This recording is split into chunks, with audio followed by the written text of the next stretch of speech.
the Chicago Marathon. I did it. I ran the Chicago Marathon.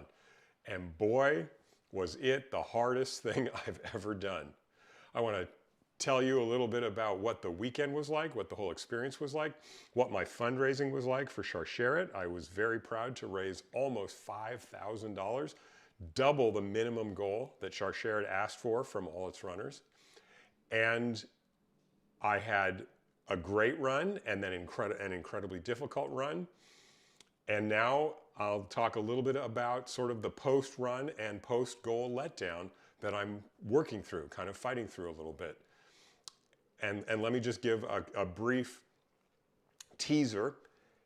If you said to me you can go back to the worst moment in the marathon, which probably came around mile 15 or 16, would you do it?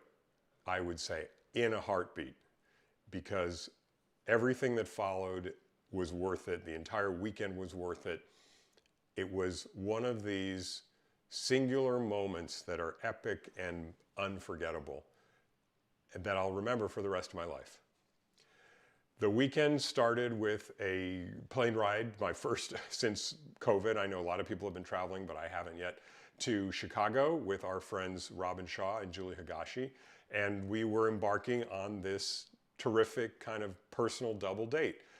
We got to see a little bit of Chicago. We took a boat ride on the Chicago River. It was an architectural tour, which our son had recommended, and it was fantastic. The only drawback was at one point it poured during the boat ride, and we brought nothing. We were completely Southern California. We had no preparation for the rain.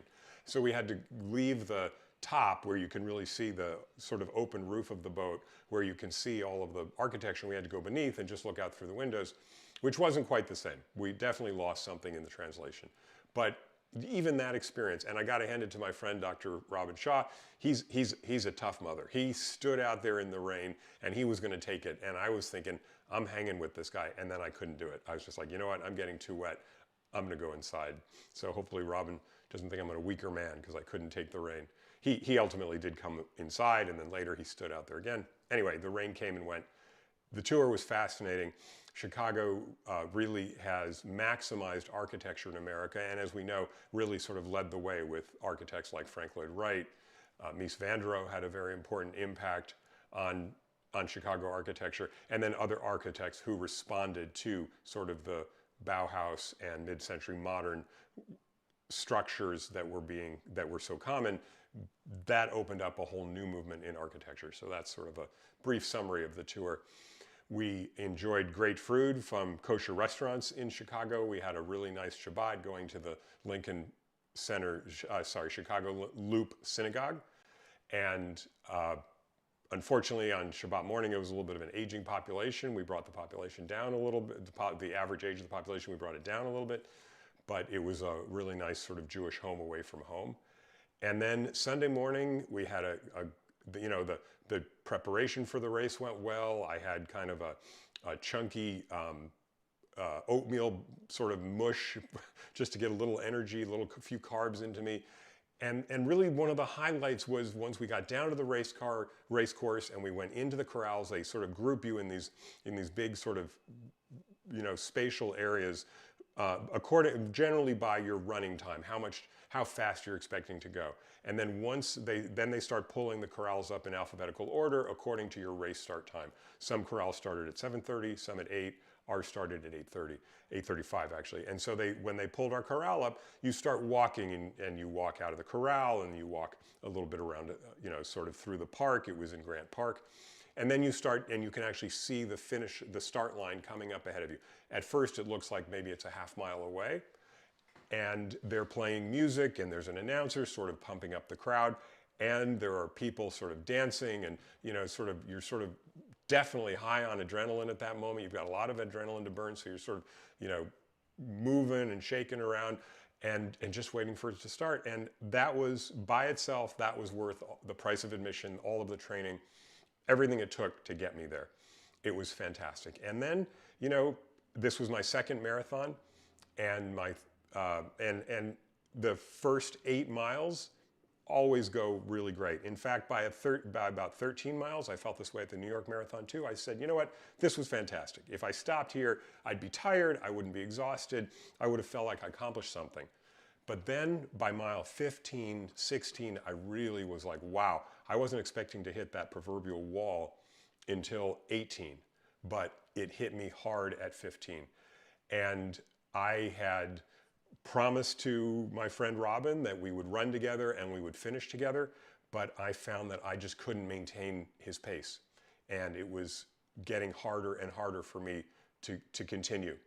And so I said to him, I need you to release me from your pledge. I thought about this for quite a while. And I finally said to him, Robin, I love you. I need you to release me from my pledge that we would finish together. I've got to start going at my own pace, or I'm not sure I'm going to finish. And initially, and he was incredibly gracious about it. He said, go, do your best. I will finish. I have no doubt. I'll see you at the finish line. And I started out I sort of picked up my pace a little bit and worked it through. We were on a 4-minute, 1-minute run-walk ratio. So basically for every 5 minutes, we were running running 80% of the time. And I followed that for a little while, and then I just sort of let myself run as I felt comfortable. And I think my pace dropped a little bit, and then at a certain point, I just had to walk. And then and I kept waiting for the mile markers to come by and start saying to myself, you know what, just run to the next mile marker. I actually had to really drill down into my head and just say, I'm going to run 10 steps. I'm going to run 10 steps. I'm going to run 10 steps. And after every 10 steps, run another 10 steps until I get to the next mile marker. And then at the next mile marker, I would walk for a while. And then I'd say, okay, we're going to do 10 steps, 10 steps, 10 steps until we get to the next mile marker. And sometimes I didn't even make it that far. And I said, you know what, I have to walk again. The challenge at that point, and I hit this in New York as well, is that it was going to be painful whether I was walking or I was running. So I might as well run. That was the deal I made with myself in New York around mile 22, and that got me through to mile 26. In Chicago, I think the weather had a lot to do with it. It was hot and it was humid. I didn't even have the energy to make that decision. And I just said, just keep walking, just keep walking. When it was 6 miles, when I hit 20 miles, I was like, you can walk 6 miles if you have to. I didn't like the idea of what that would do to my time, but I said, you can do it if you have to. And then I managed to get the inner strength. It was absolutely a psychological game to get to the finish line. And as I came up into the last 800 meters, I walked the 400 meters and I said, okay, at 400 meters, I'm going to run all the way and run over the finish line. And that's exactly what I did, 10 steps at a time, just watching the ground in front of me. And then when the finish line was visible, just kept that as my goal. I am going to make that finish line. What I found out later is that my wife, Vicky, and that our friend Julie, Robin's wife, and our son, Eitan, and his girlfriend, Julie, who had all finished earlier, and her father, Julie's father, Gene, and Julie's sister, Nika, were all there cheering for me as I came up to the finish line, calling out my name. And when I didn't respond, the crowd around them started calling out my name. And I heard nothing because I was completely in my pain locker and my focus locker finishing that race. And I want to conclude, there's tons more I could say, but what I want to really just sort of emphasize is the power of our internal commitment. That is really what carried me through the race. I was going to finish. I didn't want to go back to my men's circle and say I didn't make it. I didn't want to have to go to the donors who supported me so generously to raise money for Sharsheret and say I didn't finish the race. I didn't want to look at my wife and say I didn't finish the race. And of course, at the end of it all, I didn't want to look at myself and say I didn't finish. And that was I'm getting a little moved here. That was one of the best decisions I made because I made a deal with myself that I would get through it. I would do it. And immediately after I finished, if you'd asked me if I was going to run again, I would have said not in a million years. But already I'm starting to think about what my next marathon might be. I've already emailed Sharsheret and asked if they could do the Boston Marathon, which I've learned unfortunately they can't. I might have to find a different charity team to run with. I am figuring out the scheduling, and I want to think about what my training regimen was. What was my plan? What was my diet? Was I careful enough? I may have taken this a little too lightly. And I had a little bit of an injury, I think, as I've talked about in my previous Facebook Live. And maybe that set me back in terms of being able to build up that resilience that you need to get past mile 18 and 20 and 22. And so I want to take a look at how I can do this differently. But I think it's pretty fair to say this was not my last marathon. I also, by doing Chicago, I have 2 of the 6 world majors.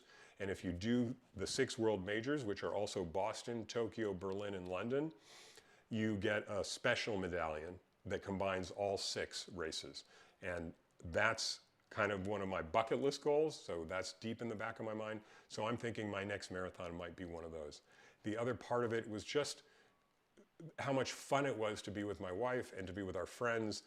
I even missed the receptionist at the Royal Sonesta Chicago River North, who was so gracious to us. She even upgraded our room so that we'd have a jacuzzi for me in the tub for me to use after the marathon, which was a godsend. It made me feel so much better. It was a fantastic experience. And now I'm experiencing that letdown of having this peak moment and now saying to myself, what's next? What's my next goal? What do I orient towards?